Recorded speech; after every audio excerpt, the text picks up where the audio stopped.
A young man waited 3 years for a lung transplant. Then, just hours before surgery, the hospital told him the lungs were going to someone else. What's going on? I heard there's a problem with the lungs. What? No! Lungs are fine. Transport went great. Then why did we have to pull Noah Macron out of the OR? These lungs aren't going to a Noah Macron. A powerful father had rushed his critically ill daughter into the same hospital. Her lungs were failing, so he pushed for an emergency review. The transplant ranking was recalculated, and she became the new top candidate. This wasn't a surgical mix-up. Under the new ranking, the hospital could reassign the lungs. But for the young man with cystic fibrosis, 3 years of hope vanished in one conversation. His doctor was furious. Every time this patient got close to a transplant, something pushed him back. This time, he confronted the father directly. "You turned my patient's lungs into your daughter's." I didn't bribe anyone. I acquired other opinions from doctors who concluded that Aaliyah was an excellent candidate for lung transplant. Given that her case is more dire, it took priority. But the person who changed everything wasn't a doctor. It was the daughter. When she woke up, she learned where her second chance had come from. If she took the lungs, another young patient might never get another match. So she made the one decision her father couldn't buy. She gave them up. I know you love me. Don't say it much, but I always feel it. I love you too. Her father couldn't accept it. Years earlier, when he was poor, he had watched his wife die because he couldn't save her. He spent the rest of his life building enough power to never feel helpless again. But his daughter wasn't asking him to save her. She was asking him to respect who she wanted to be. In the end, he honored her choice, and the lungs went back to the original patient. He had won countless battles with money and influence. This time, he lost to his daughter's conscience. The story offers no easy villain. It only shows that when rules, love, and survival collide, some choices feel harder than death itself. A woman had been unresponsive for 5 years. Then, during a routine exam, doctors discovered she was pregnant. The ultrasound showed a developing baby, but no one in the room felt any joy. A patient who could not speak, move, or give consent had somehow become pregnant. That meant someone inside the place meant to protect her had committed a crime. Further testing confirmed that she had been assaulted. The doctors recommended ending the pregnancy, but her parents refused. For 5 years, they had watched their daughter lie there without responding. To them, this baby, however painful the circumstances, felt like the only part of her life that was still moving forward. The medical team warned them that her body might not survive a full-term pregnancy. But her parents still insisted on transferring her to another hospital and continuing it. If she dies giving birth, maybe that's a merciful outcome. Sometimes I wished for that.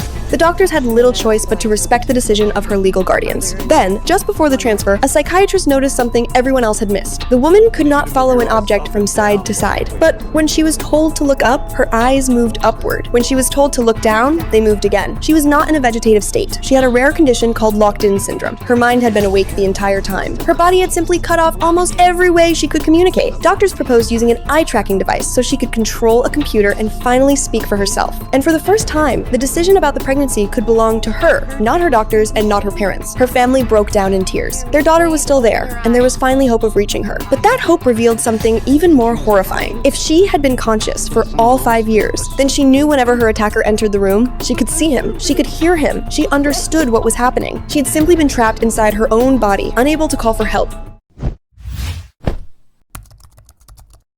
She was 8 months pregnant, but her baby was only the size expected at 5 months, and the reason left the doctors speechless. See? Totally normal for 5 months. Except I'm not 5 months pregnant. I'm 8.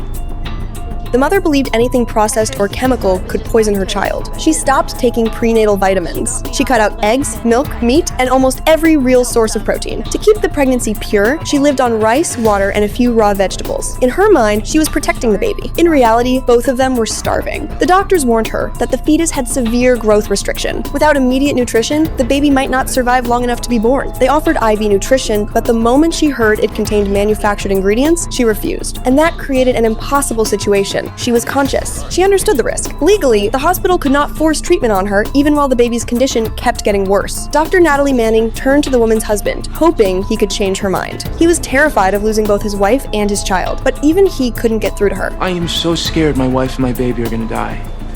Can't you do something?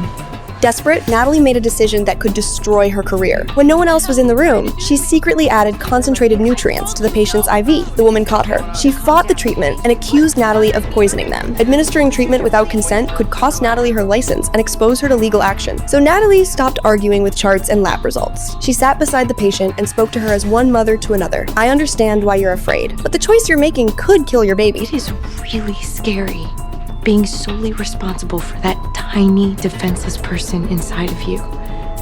But you are letting your fear win, and it's gonna end badly. Anyway, I am sorry. For a moment, it looked like the warning had reached her. Then the monitor started screaming. Months of malnutrition had finally overwhelmed her body. She began convulsing, her blood pressure crashed, and the baby's heartbeat started fading. There was only one chance left, an emergency C-section. With the alarms blaring and both lives slipping away, the mother finally broke down. Through tears, she used the last of her strength to give consent. The baby was delivered and rushed into an incubator. The mother survived too. In the end, no chemical-free cure saved them. They survived because one doctor refused to look away and one frightened mother finally chose to trust medicine. A 13-year-old girl suddenly started convulsing and lost consciousness. The man who brought her to the hospital was her stepfather, the same person who had been staying home with her. Doctors rushed her into intensive care. But when the test results came back, the case changed completely. The girl had a herpes infection, and additional findings made the medical team suspect that she had been assaulted. Her mother explained that the girl had recently missed school because of a toothache. At the time, her mother was away on a business trip. The only adult consistently at home with her was her stepfather. He repeatedly insisted that no boys had visited the house. The doctors did not accuse him outright, but every new detail seemed to point in his direction. Wait, can I ask you something, Dr. Manning? Of course. I don't want to believe it could be true, but the only person who was alone with Allie in the past week was Kevin.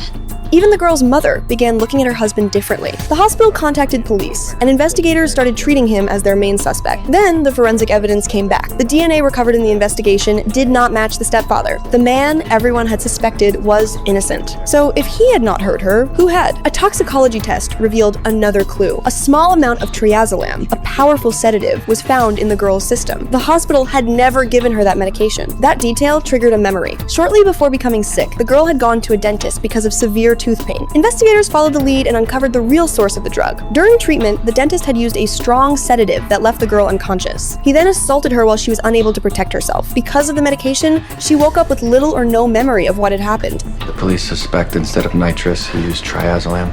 It knocked her out, ensured she had no memory of the assault. Sick bastard. When her mother learned the truth, she collapsed. She had spent the entire investigation fearing the person closest to her daughter, while never questioning the medical professional everyone had trusted. Allie just had a brush with death, and all she cares about is if she can still go to the junior high dance.